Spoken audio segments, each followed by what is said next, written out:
없으면. 네. 1960년대에 미국 스탠포드 대학에서 마시멜로우 실험이라고 하는 실험을 하나 합니다. 마시멜로우 가지고 실험을 해요. 그 맛있는 걸 가지고 왜 실험을 하나 모르겠지만 어떤 실험을 하냐면 4살짜리 아기들을 모아요. 그리고 한 명씩 방 안에 데려와서 접시에 하나는 마시멜로우가 하나 들어있는 접시, 또 하나는 2개가 들어있는 접시를 보여줍니다. 그리고 아이에게 이거 놓고 갈 테니까 너가 먹어도 되는 거긴 한데 선생님 올 때까지 먹지 말고 있어. 선생님 올 때까지 안 먹고 참으면 여기 2개 있는 거 있지? 이것도 줄게 라고 하고 연구하는 사람은 나가요. 선생님은 나가요. 그러면 이제 아이는 둘로 갈립니다. 선생님이 나가고 나서 바로 어쨌든 바로 먹든지 좀 기다렸다 먹든지 먹는 아이와 또 참았다가 선생님이 올 때까지 참았다가 오고 나서 그때 이제 하나를 먹고 나머지 2개까지 받는 아이가 있고, 네, 그렇게 갈리더라는 거예요. 그리고 그 두 부류의 아이들은 15년, 30년 이렇게 추가적으로 계속해서 보게 됐답니다. 계속 살펴봤대요. 근데 계속 살펴봤더니 15년 차에 이제 아이들이 학교를 다닐 때 학교 다니던 모습도 그 성장 배경이, 과정이 너무나도 멋지고 학업도 괜찮고 교우 관계도 좋더랍니다. 참았던 아이들은요. 그리고 못 참고 먹었던 아이들은 어린 나이임에도 불구하고 약물 중독이라든가 교우 관계도 많이 어려워하는 그런 모습을 보였다고 해요. 사실 이 실험에 대해서 많은 분들이 실험에 좀 문제가 있었다 이렇게 이야기하시는 분들도 많이 있지만, 어쨌든 결과에 대해서 우리가 크게 다르다라고 이야기는 좀 말하기 힘들 것 같아요. 아이들이 참았다 먹느냐 아니면 못 참느냐, 이거에 따라서 사실 많이 갈려요. 이후에 아이들이 자라는 환경에서 부모의 역할이 어떻게 들어가느냐에 따라서, 물론 그 아이가 처음에는 못 참는 아이였지만 나중에는 점점 괜찮아진 아이도 있을 겁니다. 그렇지만 못 참던 아이가 그대로 못 참는 아이로 자랐다면 그 아이는 삶을 많이 힘들어하게 되는 그런 아이가 됐겠죠. 그런데 이게 아이들을 대상으로 한 실험이기는 하지만 어른들과 완전히 무관하다라고 얘기하기는 어려울 겁니다. 왜냐하면 우리도 눈 앞에 보이는 거에 초점을 맞출 때가 많이 있거든요. 제3세계 국가하고 제3세계 국가하고 선진국하고 차이점 여러 가지가 있겠지만, 국민들의 생활 모습을 보면 3세계 국가의 그 어른들의 모습, 월급이라든가 일당이라든가 돈을 받게 되면 그 받은 것을 바로바로 써버리는 모습을 봐요. 저축을 한다던가 미래를 위해 준비를 한다던가 그런 모습은 사실 거의 찾아보기 어렵고요. 돈이 생기는 즉시 써버리는 거예요. 눈 앞에 보이는 즐거움에 다 빼앗겨 버리는 거죠. 우리는 보통 어떻게 해요? 뭐가 돈이 생겼다 그러면 여기에서 이제 계획적으로 나누죠. 미래를 위한 거, 지금 필요한 거, 이런 식으로 나눠서 우리가 지출을 할 겁니다. 근데 이거는요, 이 정도 수준은요, 일반인들의 수준이에요. 예수님 모르는 사람들도 이 정도는 해요. 이 정도는 해요. 저도 초등학교 1학년 때 저희 누나랑 같이 동네에 있던 그 새마을 금고에 가서 용돈 받으면 그거를 저금하는 그런 것도 잠깐 했어요. 많이 못 넣었더라고요, 보니까. 자, 그러면 우리가 어느 수준까지 올라가야 할 것인가? 어느 수준까지? 누가복음 12장 16절에서 21절까지 말씀, 좀 길지만 우리 함께 읽어보겠습니다. 12장 16절부터 21절. 자, 띄워주셔도 되는데. 범인은 거기 있었군요. 자, 시작. 또 비유로 그들에게 말하여 이르시되, 한 부자가 그 밭에 소출이 풍성함에 심중에 생각하여 이르되 내가 곡식 쌓아둘 곳이 없으니 어찌할까 하고, 또 이르되 내가 이렇게 하리라. 내 곳간을 헐고 더 크게 짓고 내 모든 곡식과 물건을 거기 쌓아두리라. 또 내가 내 영혼에게 이르되 영혼아 여러 해 쓸 물건을 많이 쌓아두었으니 평안히 쉬고 먹고 마시고 즐거워하자 하리라 하되 하나님은 이르시되 어리석은 자여 오늘 밤에 내 영혼을 도로 찾으리니 그러면 내 준비한 것이 누구의 것이 되겠느냐 하셨으니 자기를 위하여 재물을 쌓아두고 하나님께 대하여 부유하지 못한 자가 이와 같으니라. 아멘. 부자는요 자기 논에서 자기 밭에서 나온 그 수확물들이 많으니까 어떻게 할까 고민하다가 곳간을 더 크게 짓고요. 거기에다가 잔뜩 쌓아놓고 이제 행복해하는 겁니다. 만족해하는 거예요. 그런데 예수님께서는 여기에 대해 말씀하시죠. 오늘 밤 너의 생명을 하나님께서 거두어 가시면 이 모아놓은 게 누구의 것이 되겠냐? 내 아들께 되겠죠. 괜찮은데? 좋아하는 거예요? 이건 아들이 좋아할 일은 아닌 것 같은데. 자, 어쨌든. 그런데, 이, 목숨만을 얘기할 거는 아니죠. 그 당시에 아주 따뜻한 지역에 잔뜩 쌓아놨어요. 그러면 여러분 걱정되는 게 뭐가 있을까요? 따뜻한 지역에 사방을 막아놓고 썩어요. 곰팡이도 생겨요. 도둑들면 어떡할 거예요? 쥐는요. 이 땅은요, 우리가 뭘 쌓아둘 만한 곳이 아니에요. 그거에 대해서 우리가 목숨 걸고 목매고 이럴 만한 곳이 아니라는 겁니다. 마태복음 6장 20절 말씀 우리 한번 볼까요? 6장 20절 시작. 오직 너희를 위하여 보물을 하늘에 쌓아두라. 거기는 좀이나 동록이 해하지 못하며 도둑이 구멍을 뚫지도 못하고 도둑질도 못하느니라. 아멘. 다 알죠? 다 알아요. 모르는 사람 있어요? 하늘에 재물을 쌓아라. 모르는 사람 있어요? 없지요. 다 알아요. 근데 그렇게 해요? 왜 아는데 못할까요? 왜 아는데 못할까요? 자, 우리 본문으로 돌아와서 골로새서 2장 20절 말씀 다시 봅시다. 노란 것만 시작. 너희가 세상의 초등 학문에서 그리스도와 함께 죽었거든. 여기까지. 자, 우리가 죽었대요. 우리가 죽었는데 그리스도와 함께 죽었는데 뭐에 대해서 죽었다고요? 세상의 초등 학문. 초등 학문이 뭐예요? 초등학교에서 배우는 학문? 맞아요? 초등 학문?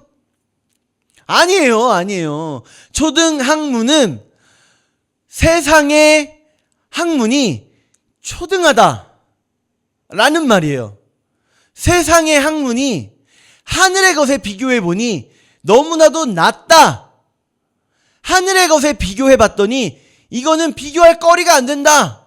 그래서 이 세상은 초등학문이다. 이렇게 표현을 하는 겁니다. 우리가 이 세상에서 배우는 것들을 낮춰서 이야기한 게 초등학문이라고 얘기를 한 거예요.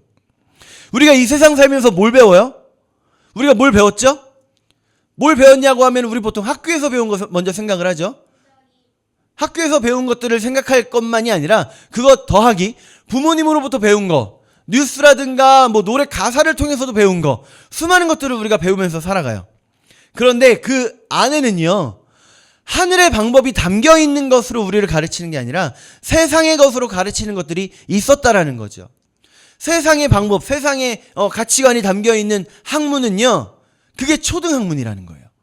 하늘의 것에 비교해 봤더니 너무나도 초등하다. 사도 바울이 이런 걸 세 글자로 뭐라고 표현했죠? 배설물같이 여겼다. 네, 이렇게 표현을 하죠.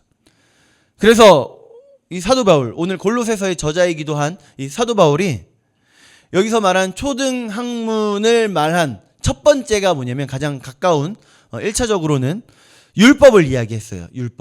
율법이 초등학문이다. 그리고 율법에 매여 있고 율법 따라 살려고 고생하는 그 모습을 보고 왜 되지도 않는 것 가지고 왜 얽매여서 살아가느냐, 아무런 유익도 얻지 못하는 걸 가지고 왜 거기에 목매여서 힘들게 살아가냐, 그 이야기를 하는 겁니다. 그리고 나서 2차적, 3차적인 의미로 가치관, 관념, 욕심, 문화 이런 게 담겨있는 세상의 말들을 뭐라고 표현한다고요? 초등학문. 네, 배설물같이 여겼다. 초등학문. 이거를 세번역으로 보면요, 세번역 성경에서 보면 이렇게 번역했더라고요. 세상의 유치한 원리. 이해가 확 되죠? 세상의 초등학문, 세상의 유치한 원리. 예수님 죽으실 때 나도 죽었고 예수님 부활하실 때 나도 부활했다라고 믿는 사람들은요, 이 세상의 초등학문에 멈춰 있을 수 없어요. 유치한 원리에 멈춰 있을 수 없는 사람들입니다. 자, 나도 예수님 부활하실 때 부활했어요 라는 건 이제 내가 살아가는 건 나로 살아가는 게 아니라 작은 예수로 살아갑니다 라는 거예요. 내가 이제 작은 예수로 살아가는 거예요. 세상의 초등학문을 어떻게 해야 될까요? 벗어나야 한다는 겁니다. 우리 21절 말씀도 한번 볼까요? 21절 시작. 곧 붙잡지도 말고 맛보지도 말고 만지지도 말라 하는 것이니 20절에 안 읽은 부분만 보겠습니다. 어찌하여 세상에 사는 것과 같이 규례에 순종하느냐. 왜 예수님과 함께 죽었다는 사람들이, 세상에 대해 나는 죽었습니다 라고 하는 사람들이 왜 여전히 세상의 초등학문에 유치한 원리에 매여서 살아가고 있냐, 그 이야기를 하는 겁니다. 22절도 한번 볼까요? 22절 시작. 이 모든 것은 한때 쓰이고 없어지리라. 사람의 명령과 가르침을 따르느냐. 잠깐뿐일 곧 없어질 것에 나의 모든 것을 목매고 살아가는 그런 어리석은 모습은 버려라. 우리가 오해하면 안 돼요. 뭐 세상의 법을 다 어겨도 된다 그런 얘기하는 거 절대 아닙니다. 세상의 법보다 한 수 위인, 훨씬 위인 우리 하나님의 법을 생각하자라는 거예요. 그래서 세상 것에 대한 한계를 단정하는 말씀이 23절 말씀이에요. 23절에 한 번에 딱 정리해 주십니다. 함께 읽어요. 시작. 이런 것들은 자의적 숭배와 겸손과 몸을 괴롭게 하는 데는 지혜 있는 모양이나 오직 육체를 따르는 것을 금하는 데는 조금도 유익이 없느니라. 아멘.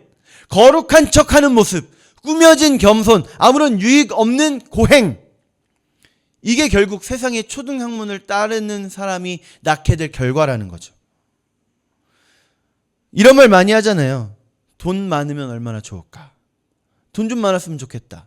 그렇지 않아요? 돈 많으면 얼마나 좋아? 사고 싶은 인형 다 살 수 있고, 그죠? 사고 싶은 장난감 다 살 수 있고. 제 지금 최고 가까운 목표는 먼저 부흥해서 재정 자립하는 거지만, 그 다음 목표로는 일단 차를 바꿔서 스타리아에다가 우리 교회 이름 커다랗게 붙이고 다니는 거, 네, 제 목표기는 해요. 그런데 돈이 많으면, 많아 본 사람들이 이렇게 말을 하더라고요. 돈 많아 봤더니 헛거더라. 아무리 많이 벌어도 여전히 나의 그 욕심을 채우지 못하더라. 돈 많아봤자 결국엔 공허할 뿐이더라.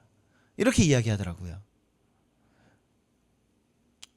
네, 그러더라고요. 그분들은 경험을 해봤으니까 아는 거죠. 그죠? 근데 우리도 좀 경험을 해보고 알면 안 되나? 경험을 해보고 알면 얼마나 좋아요. 그죠? 경험을 좀 해보고 나서 알고 싶은데, 경험하지 못하게 하신 것도 은혜입니다. 경험 못하게 하신 것도 은혜예요. 23절 우리 다시 읽어봐요. 다시 시작. 이런 것들은 자의적 숭배와 겸손과 몸을 괴롭게 하는 데는 지혜 있는 모양이나 오직 육체 따르는 것을 금하는 데는 조금도 유익이 없느니라. 조금도 뭐가 없다고요? 유익이 없느니라. 조금도 시작. 유익이 없느니라. 돈 많으면 좋겠지만 조금도 유익이 없는 겁니다. 거기에 목매지 말자고요. 주시면 감사한데 안 주시면 안 주신 대로 이유가 있는 거죠. 그럼 우리가 어디에 우리의 모든 신경을 다 집중해서 살아야 될까요? 우리가 어디에 목매야 할까요? 어디에? 2장의 모습은 이러면 안 돼, 이건 아니야 라는 말씀이 계속됐다면, 이제 3장에서는 이렇게 해야 돼 라는 말씀이 이어지는 겁니다. 자, 3장 1절 말씀 우리 한번 볼까요? 2절인가요? 2절 시작. 위의 것을, 네, 위의 것을 뭐 하라고요? 생각하고 땅의 것을 생각하지 말라. 우리가 위의 것을 생각하고 땅의 것을 생각하지 않는다라는 건, 땅의 것, 베드로전서에서 이렇게 표현합니다. 썩어질 것, 없어질 것, 그런 것들에 우리의 마음을 주는 것이 아니라 영원한 것, 썩어지지 않는 것, 쇠하지 않는 것에 우리의 마음을 주자는 거예요. 예수님 죽으실 때 나도 죽었다고 여겨야 하는 이유는요. 믿어야 하는 이유는 그 죄값이 내 죄값이기 때문에요. 내 죄값이기 때문에. 원래 내가 죽었어야 되는 거기 때문에 예수님 죽으실 때 나 죽었습니다 라고 표현하는 거고, 예수님은 죄가 없으시죠? 있으세요? 없으세요. 없으신 예수님이 죽으셨기 때문에 사망은 예수님을 잡아둘 수가 없었어요. 그래서 예수님 3일 만에 부활하신 겁니다. 그럼 예수님 부활하셨으니 우리는 어떻게 해요? 우리 죽었어요? 죽었다고 믿지만 여전히 살아는 있잖아요. 그러면 내가 죽었다라고 믿는다면 이제 예수님 살았으니 나는 어떤 예수로 살아야 될까? 작은 예수로 살아야 된다. 근데 그게 우리 모습이라는 거죠. 이걸 온전히 믿어야 돼요. 이걸 온전히 믿어야 돼요. 온전히. 그냥 그렇구나라고 생각하는 게 아니라 믿으면서 살아가자는 거예요. 믿으면서. 나 지금 살아있는데? 내가 살아있는데 내가 죽었다고요? 뭘로 살았다고요, 우리가? 작은 예수로 살았다. 예수님께서 죽으셨어요. 나 대신에 죽으셨어요. 내가 흘려야 할 피를 누가 대신 흘리신 거예요? 예수님이 흘리신 거예요. 그 피로 나를 사셨어요. 나를 사셨으니 나는 이제 누구 거예요? 예수님 거예요. 예수님 거예요. 예수님이 나를 사셨으니 예수님 거예요. 그래서 우리가 작은 예수라고 이야기하는 겁니다. 작은 예수인 나는요, 이 세상의 초등학문으로 살아가는 내가 아니에요. 세상의 유치한 방법으로 살아가는 내가 아니에요. 하늘의 것을 사모하는, 이 땅에다 쌓아놓는 삶을 사는 게 아니라 하늘에 쌓아가는, 헌금 많이 하라는 말인가요? 헌금 많이 해라. 보통 이렇게 설교 많이 하시잖아요. 하늘에 재물을 쌓아라 라는 건 헌금 많이 해라 라는, 그쵸? 헌금 많이 하면 좋죠. 많이 하세요. 많이 하세요. 하나님께 드렸는데 뭐 하나님이 먹고 땡 하시겠어요? 많이 하시면 좋죠. 근데 여기에는 딱 헌금만이라고 얘기하고 있지 않습니다. 헌금만이라고 얘기하고 있지 않아요. 우리의 삶의 모든 순간을 하나님께서 원하시는 방법대로, 원하시는 방향으로, 하나님 원하시는 바를 이루어가는 삶으로 살아가는 것, 그게 바로 하늘에 쌓아놓는 삶이죠. 우리 그래서 3장 2절 다시 한번 읽어볼까요? 3장 2절 시작. 위의 것을 생각하고 땅의 것을 생각하지 말라. 주시면 감사하지만 그것에 목매고 살아가는 삶이 아니라는 거예요. 그리고 세상에 아무런 유익 없는 것에 묶여 사는 삶에서 이제 우리는 세상의 것, 참된 자유로 우리를 이끌어갈, 우리 안에 참된 자유를 부어주시는 우리 하나님의 것으로 채우는 우리가 되기를 축복합니다. 기도하겠습니다. 하나님 감사합니다. 하나님, 우리가 이 땅에 살아갈 때 우리의 모습을 보면 세상 사람들의 눈에는 부족해 보이고 미련해 보이고 세상 사람들의 눈에는 안타까워 보일지도 모르겠습니다. 그러나 하나님, 우리는 하늘의 방법대로, 하늘의 가치관으로 살아가는 사람들입니다. 세상에서는 우리가 부족해 보일지라도 가난하나 부유한 자, 연약하나 강한 자, 아무것도 없는 자 같으나 모든 것을 가진 자임을 하나님 우리가 믿음으로 고백합니다. 우리가 땅의 것에 우리의 목매는 삶이 아니라 하늘의 것으로, 하나님의 그 방법대로, 예수님께서 나에게 보여주신 그 길대로 온전히 살아가는 우리가 되게 하여 주시옵소서. 하나님 앞에 귀한 예물 드린 손길 드리십니다. 하나님 기억해 주시고 주님 받으신 그 예물 하나님께서 더 크게 사용하여 주셔서 30배, 60배, 100배까지 갚아주시는 그 하나님의 은혜를 마음껏 누리게 하여 주시옵소서. 이 예물이 쓰여지는 곳곳마다 주의 이름이 증거되게 하여 주시고, 이 예물 쓰여지는 곳곳마다 우리가 생각하는 것보다, 기대하는 것보다 더 크게 이루시는 하나님의 능력이 드러나게 하나님 함께 하여 주시옵소서. 이제는 우리를 구원하시고자 이 땅에 오신 우리 구주 예수 그리스도의 그 크신 은혜와 하나님의 무한하신 사랑하심과 성령님의 감동, 감화, 교통, 내주, 역사, 축복, 충만하심이 우리를 살리시고 세상의 초등학문에 매여있게 놔두지 않으시고 하늘의 것으로 참된 자유를 누리며 참된 삶을 살아갈 수 있도록 우리를 붙들어 주시는 그 하나님 앞에 나의 삶을 드리겠습니다. 나의 삶을 맡기겠습니다. 다짐하는 우리 사랑하는 사랑그림교회 성도들 한 사람 한 사람과 그 가정 위에, 세계 선교사들과 그 사역지 위에, 또 주의 몸된 교회를 위하여 헌신하고 수고하며 그 가진 물질까지도 아낌없이 베푸는 기관들과 또 여러 성도들 가운데 이제로부터 영원토록 함께 있을지어다. 아멘.